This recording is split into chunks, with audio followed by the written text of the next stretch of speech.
Hello everyone, back tuning into today's first video doing JMA Friday. As always on a Friday, we're having a detailed look at the weather for the month ahead. It's going to take us more or less to the beginning of December. I think just about get to the 1st of December with this update. So have a look at the JMA first of all, then we'll have a look at the CFS V2. And we'll compare the two models, see what they are both showing. I've got a really sore throat today, so I may have to stop video and have a drink of water. So there may be a little pause coming up at some point through today's JMA Friday, but it shouldn't affect your viewing pleasure. Just say that later on today, we're going to have a look at Bonfire Night for the final time this season. So we've got Bonfire Weekend coming up, Bonfire Night on Sunday, of course. Been no real changes in terms of GFS. Been very consistent with this, and usually so for the GFS model. Have a look at that this evening.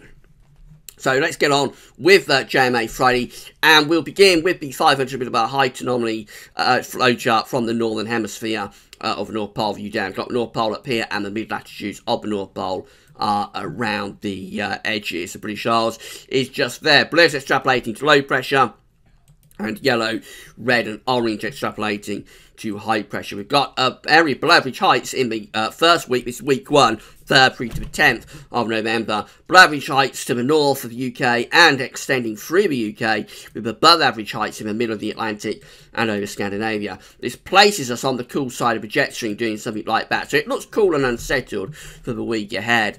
We go through to week 2, which is the 10th through to the 17th of November. And we revert to a more typical westerly flow. Then the below average heights around Greenland and Iceland, the above average heights are through the Atlantic. And the ridge over Scandinavia is being forced back more towards Western Russia, which means we do something like that with the flow and the jet stream. We're placed just about on the mild side of the jet there. There may be unsettled conditions in the northwest of the country. The southeast could be a little bit drier. The main thing is that the temperature there is probably starting to lift up a bit. Then we go through to weeks 3 and 4. This one taking us from the 17th of November to the 10th of December. The above average heights are pulling back more towards the east coast of America. Then below average heights in the Atlantic, and this ridge looks like it's strengthening over Scandinavia as well. We do something like that with the flow and with jet stream. We may be splitting the jet there. We are still on the mild side of the jet, but this ridge strengthening to the northeast of us over Scandinavia is trying to get the wind in from the east. It's probably pulling up southeasters. Remember, this is a 2-weekly anomaly, so it might be transitional. So it might be that week 3, for example, places us in that mild southeasterly flow, and then week 4 actually places us in a colder easterly, something like that. But with the ridge strengthening over Scandinavia, it's trying to get the wind into the east. We would have to keep an eye on it. It looks like that's a bit of a battleground scenario, really, with the low pressure in the Atlantic trying to maintain westerlies, but that ridge to our east and northeast trying to bring the wind in from an easterly direction. Have a look at the tropical mid-latitude view next, then with the JMA to have a look at the temperature and precipitation anomalies. Week 1, 500 millibar heights looking like that. We are just in the top right hand corner of the chart as you're looking at it, by the way. So week 1, we've got the below average heights over and to the northwest of the country. Above average heights are in the Atlantic, doing something like that with flow and jet stream. It looks like we're placed on the cold side of the jet. So for the week ahead, we've got above average precipitation, rainfall anomalies coming out wetter than average. Temperature anomalies are coming out cooler than average. A fairly cool week coming up from the 3rd through to the 10th of November. Week 2 looking like this. It looks like we revert to more of a westerly flow with 500 millibar heights, above average heights there, below average heights up there. And we bring the jet stream through like that. The temperature anomaly looks a bit wetter than average in the northwest, a bit drier than average in the southeast. And the temperature anomaly looks like that, going a bit milder than average. As I say, we are reverting to the milder side of the jet stream.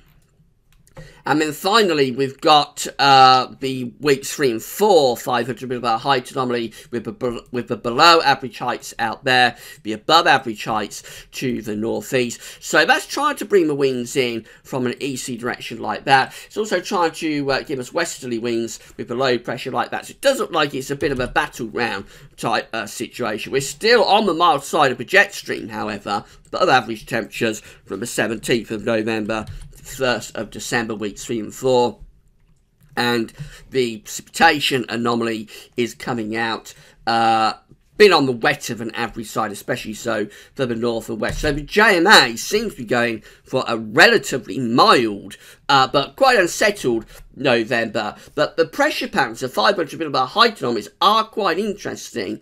They start off on the colder side of things, and by the time we get through to the second half of November, we are building the ridge up over Scandinavia. So we would have to keep an eye on that, see whether that gets the winds into the east.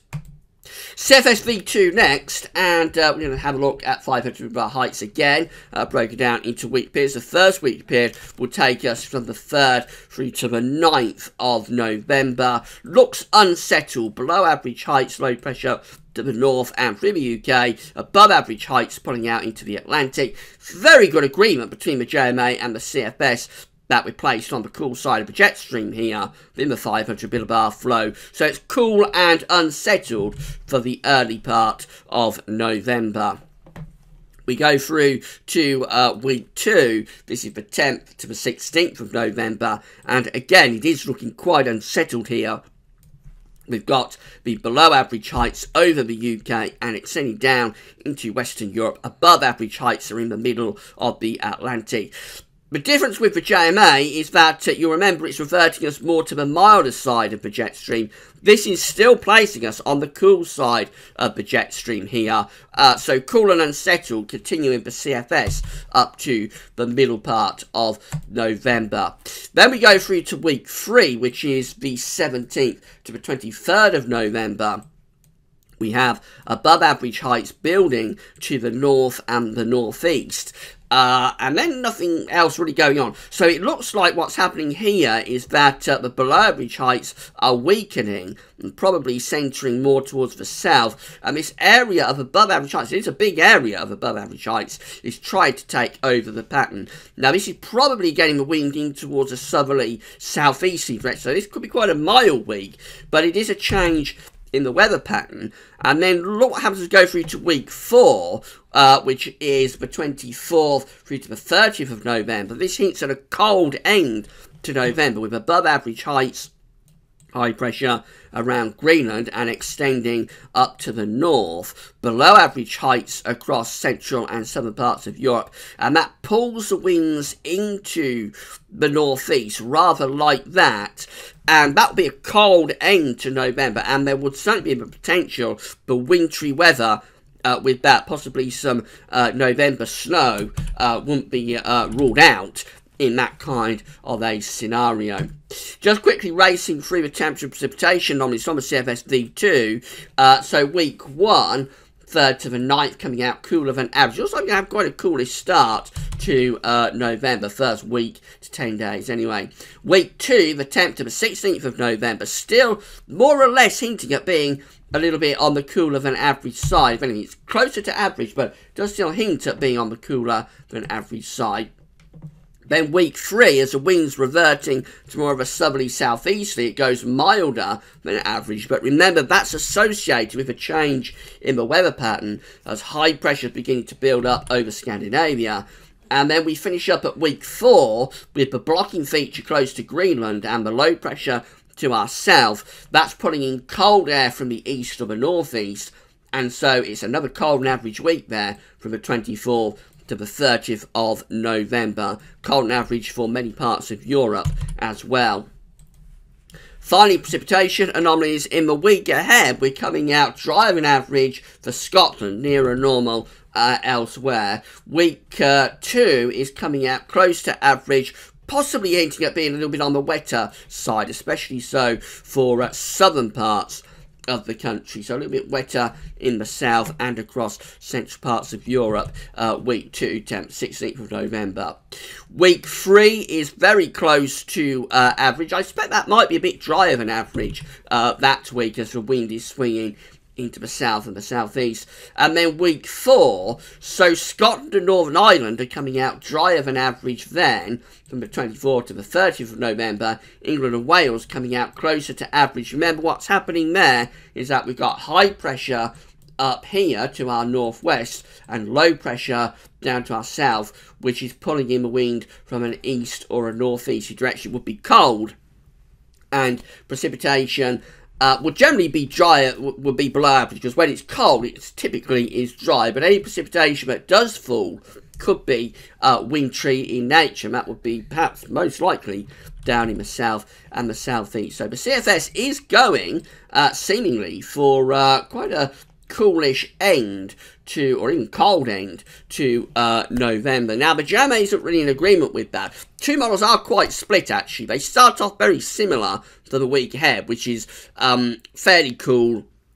Even then, not totally in agreement, because JMA is unsettled and cool. CFS is more settled and cool. But then as we extend out through the month ahead, what happens is that the JMA wants to turn things milder and revert us back to a more typical westerly flow, although it does have high pressure or above average heights building over Scandinavia, whereas the CFS is more definitive about this. It wants to keep things cool through the first half of November, then after a milder interlude, perhaps have a really quite a cold end.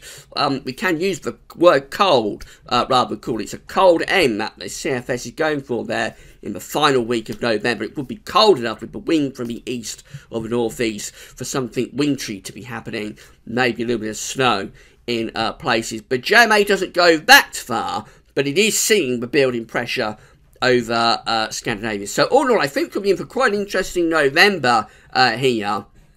Keep in mind, these long-range models are very experimental and they are prone to chopping and changing. So we're going to have to keep an eye on what's happening here. But the signals between the two models, reading between the lines, I think we could be in for something a little bit colder at some point. Maybe most reliably late on in the month. Could be in for something quite cold and maybe a little bit wintry as we progress further into November. Obviously, we'll keep you posted on that. So later on today, we will have the final update for Bonfire Night. There's been no real changes on that, but I will do a final update just to sort of close the book on the Bonfire Night weekend. And then tomorrow we've got weekend forecast. We'll have our second Christmas update. I think we'll have CanSip Saturday as well tomorrow. Sunday, it's the 9th winter update, which could be a real struggle for me. So we'll see how I get on with that. It could be a big weekend of updates, so keep checking back for more. That's all for now, and thanks for watching.